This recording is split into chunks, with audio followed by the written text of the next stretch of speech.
दर्शक महानुभावहरू नमस्ते। यसअघिको भिडियो हाँसो र अर्थको शब्द खेलको परिचयको बारेमा रहेको थियो। अन्तर्व्यक्तिगत संवाद, तालिम, प्रशिक्षण वा प्रस्तुतिकरणको सुरुवातलाई प्रभावकारी बनाउने शब्द खेलहरूको पहिलो 1 मिनेटको जादुको बारेमा यो भिडियो रहेको छ। आज म तपाईलाई एउटा सानो तर गहिरो कथा सुनाउँदैछु। यो कथा हो राम नामको एउटा युवाको।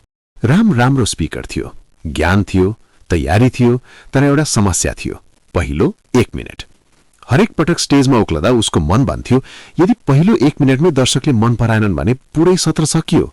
राम स्टेजमा उक्लियो, हलमा 500 जना, हात अलिकति काम्यो अनि उसले मुस्कुराउँदै भन्यो, मेरो नाम राम हो। राम जसले राम्रो काम गर्छ, तर समस्या आयो भने राम राम भनेर भाग्दैन। वास्तविक अर्थ राम शब्द नेपाली संस्कृतिमा एकातर्फ राम्रो काम गर्ने व्यक्ति हुन्छ भने अर्कोतर्फ डराएर भाग्ने सन्दर्भमा पनि प्रयोग हुन्छ। यहाँ सुरुमै रामले आफूमाथि हल्का व्यङ्ग्य गर्यो। आत्मपरिचयमा आफूमाथि हल्का हाँसो दर्शकसँग तुरन्त सम्बन्ध बनाउने सबैभन्दा सुरक्षित उपाय हो। दर्शकको हाँसोले रामको डर कम भयो। अब उसले आफ्नो भूमिका बतायो, म शिक्षक होइन, प्रशिक्षक हुँ। किनभने शिक्षकले पढाउँछन्, म चाहिँ मन बुझाउँछु। वास्तविक अर्थ शिक्षक पाठ्यपुस्तक केन्द्रित हुन्छ, प्रशिक्षक व्यवहार, भावना र सोच केन्द्रित हुन्छ। राम भन्न चाहन्छ, म सूचना मात्र दिन्न, सोच र व्यवहार परिवर्तन गराउन आएको हुँ। ट्रेनिङ पोइन्ट के हुन्छ भने वर्ड प्लेले प्रोफेसनल आइडेन्टिटीलाई सजिलो र प्रभावकारी बनाउँछ। रामले देख्यो दर्शक हाँसिरहेका छन्, तर अब उनीहरूलाई दिशा चाहिन्छ। रामले मुस्कुराउँदै भन्यो, आजको सत्रमा म तपाईलाई नयाँ कुरा भरिदिन होइन, भित्र अड्किएको कुरा खोलिदिन आएको हुँ। वास्तविक अर्थ भरिदिनु भनेको बाहिरबाट ज्ञान हाल्नु हुन्छ, खोलिदिनु भनेको भित्रको क्षमता, सोच, अनुभव उजागर गर्नुहुन्छ। राम भन्न चाहन्छ, तपाईहरू खाली हुनुहुन्न, मात्र अनलक गर्न बाँकी हुनुहुन्छ।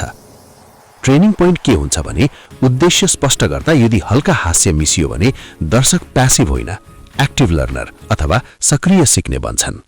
अब दर्शकलाई स्पष्ट हुन थाल्यो, यो सत्र रमाइलो छ। रामले थप्यो, हामी सबै यहाँ ज्ञान लिन आएका हौं, अज्ञान बाँड्न होइन। वास्तविक अर्थ ज्ञान र अज्ञान एक अर्काको ठीक उल्टो। त्यसैले राम भन्न चाहन्छ, आजको सत्र सकारात्मक सिकाइको लागि हो, नकारात्मकताको लागि होइन। ट्रेनिङ पोइन्ट के हुन्छ भने उद्देश्य स्पष्ट गर्दा यदि हल्का हास्य मिसियो भने दर्शक डिफेन्सिभ अथवा रक्षात्मक हुँदैनन्। अब रामले स्टेजमा आफ्नो भूमिका बताउन शब्दसँग केल्यो, आज म यहाँ स्पिकर छु, तर तपाईहरूको स्पिकर बन्न आएको छु। अब भोल्युम तपाईले नै बढाउनुस् है। वास्तविक अर्थ स्पिकरको एक अर्थ बोल्ने व्यक्ति, स्पिकरको अर्को अर्थ आवाज निकाल्ने उपकरण। राम भन्न चाहन्छ, म एकतर्फी बोल्दिन, तपाईहरूको सहभागिता चाहन्छु। यहाँ ट्रेनिङ पोइन्ट के हुन्छ भने शब्द खेलले अडियन्स एंगेजमेन्ट अर्थात् दर्शकको संलग्नता स्वतः बढाउँछ। रामले सुरुमै सबैलाई हँसाइसकेको थियो। अब उसले चाहन्थ्यो दर्शकले यो सत्रलाई हल्का मात्रै होइन, अर्थपूर्ण पनि ठानुन्। उसले मुस्कुराउँदै भन्यो, आजको सत्र ज्ञानका लागि हो साथीहरू, तर चिन्ता नलिनुहोस्, यहाँ कसैको अज्ञानको पासपोर्ट जफत हुँदैन। वास्तविक अर्थ ज्ञान भनेको सिकाइ, बुझाइ, अज्ञान भनेको नबुझ्नु, गल्ती हुनु, र पासपोर्ट जफत भनेको डर, अपमान। राम भन्न चाहन्छ, यो तालिम डराउने ठाउँ होइन, यहाँ गल्ती गर्न पाइन्छ, सिक्न पाइन्छ। ट्रेनिङ पोइन्ट के भने जब उद्देश्य स्पष्ट गर्दा सुरक्षित वातावरणको संकेत दिइन्छ, दर्शक खुल्छन् र सिकाइ बढ्छ। अब ऊर्जा पूर्ण रूपमा बनिसकेको थियो। म प्रशिक्षक होइन, तपाईहरूको प्रेरणाको चार्जर हुँ। आज 0%बाट 100%सम्म पुर्याएर मात्र जान्छु।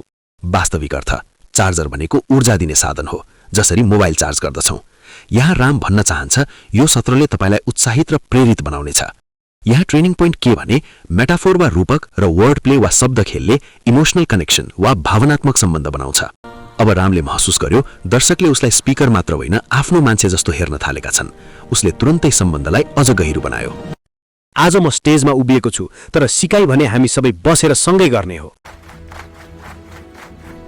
वास्तविक अर्थ स्टेज भनेको औपचारिक दूरी र सँगै बस्नु भनेको सहकार्य, समानता।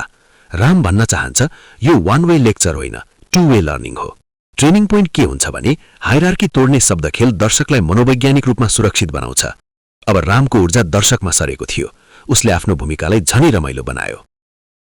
म तपाईलाई आज उत्साहको भाषण दिन आएको होइन, भोलिसम्म टिक्ने ऊर्जा छोड्न आएको हुँ। वास्तविक अर्थ भाषणले क्षणिक जोशलाई बुझाएको छ भने ऊर्जाले दीर्घकालीन प्रभावलाई इंगित गरेको छ। राम भन्न चाहन्छ, यो सत्र सकिएपछि पनि तपाईभित्र केही बाँकी रहनेछ। यहाँ ट्रेनिङ पोइन्ट के हुन्छ भने मोटिभेसनलाई सर्ट टर्म एक्साइटमेन्ट होइन, लङ टर्म इम्प्याक्टको रूपमा प्रस्तुत गर्नु प्रभावकारी ट्रेनरको चिन्ह हो। अब रामले महसुस गर्यो दर्शक सुन्दैछन्, तर अझै उनीहरूलाई सहभागी बनाउनु छ। उसले हलतिर हेरेर भन्यो, म आज यहाँ बोल्न आएको छु, तर तपाईहरू चुप लाग्न होइन, साथै सुन्ने जिम्मेवारी तपाईको पनि हो है। वास्तविक अर्थ बोल्नु भनेको स्पिकरको र काम सुन्नु दर्शकको भूमिका हुँदाहुँदै पनि राम भन्न चाहन्छ यो एकतर्फी भाषण होइन, दुईतर्फी संवाद हो। यहाँ ट्रेनिङ पोइन्ट के हुन्छ भने यस्तो शब्द खेलले दर्शकलाई प्यासिभबाट एक्टिभ बनाउँछ, ट्रेनिङ प्रभावकारी हुन्छ। अब सत्रले गति लिइसकेको थियो। हाम्रो आजको सत्रको नाम ज्ञान हो, तर हामी यहाँ अज्ञानको ब्याट्री खाली पारेर मात्र फर्किन्छौं। वास्तविक अर्थ ब्याट्री खाली हुनु अर्थात् ऊर्जा सकिनु। यहाँ उल्टो अर्थ हुन्छ, अज्ञान सकिन्छ, ज्ञान बढ्छ। यहाँ ट्रेनिङ पोइन्ट के भने एब्स्ट्र्याक्ट कन्सेप्ट वा ज्ञानलाई ठोस चित्र अर्थात् कन्क्रिट इमेजले जुन यहाँ ब्याट्री रहेको छ यसले सन्देश गहिरो बस्छ। त्यो दिन रामको सत्र सबैभन्दा स्मरणीय बन्यो। दर्शकले केवल हाँसेनन्, उनीहरूले सुने, बुझे र सम्झे, किनभने रामले शब्द प्रयोग गरेन, शब्दसँग खेल्यो। राम चाहन्थ्यो दर्शक सत्र सकिएला थाकेका होइन, उत्साहित भएर निस्कन्। रामले अन्तिमचोटि शब्दसँग खेल्यो। आजको सत्रपछि तपाईहरू थाकेर होइन, चार्ज भएर उठ्नुहुनेछ, किनकि आज हामी लोड सेडिङ होइन, पुरै पावर सप्लाई गर्नेछौँ।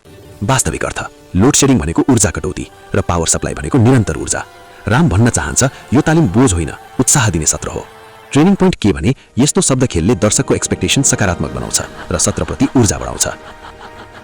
प्रशिक्षकको लागि अन्तिम सन्देश के हुन्छ भने शब्द खेलमा हाँसो र अर्थ सम्मिलित हुन्छ। पहिलो 1 मिनेट विश्वास बनाउने समय हो, यसलाई भनिन्छ टाइम टु कनेक्ट। हाँसो आफूमाथि गरिन्छ भने सम्मान अरूलाई गर्नुपर्दछ। तर जोकर बन्ने आशय भने होइन, आत्मीय प्रशिक्षक बन्नुहोस्। यो त केवल शब्द खेलको सुरुवात हो। अर्को भागमा हामी समय र तनावलाई शब्द खेल र हास्यले कसरी जित्ने भन्ने सिक्नेछौँ। भिडियो लाइक गर्नुहोस्, शेयर गर्नुहोस् र सब्स्क्राइब गर्नुहोस्, किनभने अर्को भागमा ज्ञान मात्र होइन मुस्कान पनि चार्ज हुनेछ।